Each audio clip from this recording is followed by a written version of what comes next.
She wanted a night with another man, but I gave her two unexpected choices instead. It was just a regular night. We had finished dinner and she seemed quiet, too quiet. I noticed the way she was fiddling with her fingers, her eyes darting around like she was searching for the right moment to speak. "What's on your mind?" I asked, leaning back in my chair. She hesitated, took a deep breath, and finally said, "I want to be honest with you about something." My heart rate picked up.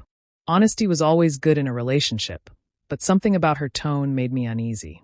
"Go ahead," I said cautiously. She looked me straight in the eyes, her expression unreadable. "I want to experience one night with another man." Silence. The air felt heavier. My stomach dropped, but my face remained calm. Maybe I didn't hear her right. "What?" I asked, my voice neutral. She swallowed hard. "I don't want to leave you, and I still love you. But I feel like I've missed out on something. Just one night. No strings attached. I don't want to lie or sneak around, so I'd rather be honest with you." I let her words settle in. She really meant it. 1,000 thoughts raced through my mind, anger, betrayal, disbelief, but I didn't explode. No, I had a different idea. I leaned forward, resting my elbows on the table, studying her face. She was nervous, unsure of how I would react. "All right," I said finally. Her eyes widened. She clearly hadn't expected that response. "Wait, you're saying yes?" I smirked slightly. "With one condition." Her face tensed. "What condition?" I let the words sink in before I spoke. "You have to let me date your sister. And not just let me, you have to convince her to say yes." She flinched as if I had slapped her. "What? Are you insane? You want to sleep with another man, right? Just one night, no feelings. So why should it be any different for me? If you get that freedom, I do too. And my choice is your sister. Either you make it happen or we get a divorce." She shot up from her chair, her face red with anger.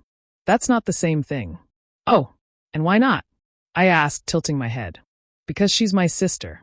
And I'm your husband," I snapped back. "And yet you thought it was perfectly fine to ask me if you could sleep with someone else. So tell me, why does it hurt when the tables are turned?" Her breathing was heavy, her hands clenched into fists. I could see the storm of emotions in her eyes: anger, pain, regret. Then, without warning, her eyes welled up with tears. "You're doing this to hurt me," she whispered. I nodded. "Yes, because you hurt me first." Tears spilled down her cheeks, and for the first time, she truly understood. She wasn't just making some casual request. She had stabbed me in the heart with her words. "I didn't think it would make you feel like this," she admitted, wiping her tears. "Of course you didn't," I said coldly. "Because you only thought about yourself." She sank back into her chair, shaking her head. I was wrong. I was so wrong. I didn't say anything. I wanted her to sit in her emotions, to feel the weight of what she had done. After a long silence, she reached across the table and grabbed my hands. "I don't want this. I don't want to lose you. I was being selfish, and I see that now." I watched her, searching for any hint of insincerity, but all I saw was regret. "You hurt me," I said quietly. "I know," she whispered. "And I'm sorry. Please, please forgive me." I let out a slow breath. "If I do, this conversation never happens again. You don't get to wonder about another man. You don't get to explore something else. You have me, or you have nothing at all." She nodded quickly. "I choose you. Only you. I promise." I stared at her for a moment longer, then finally nodded. "All right."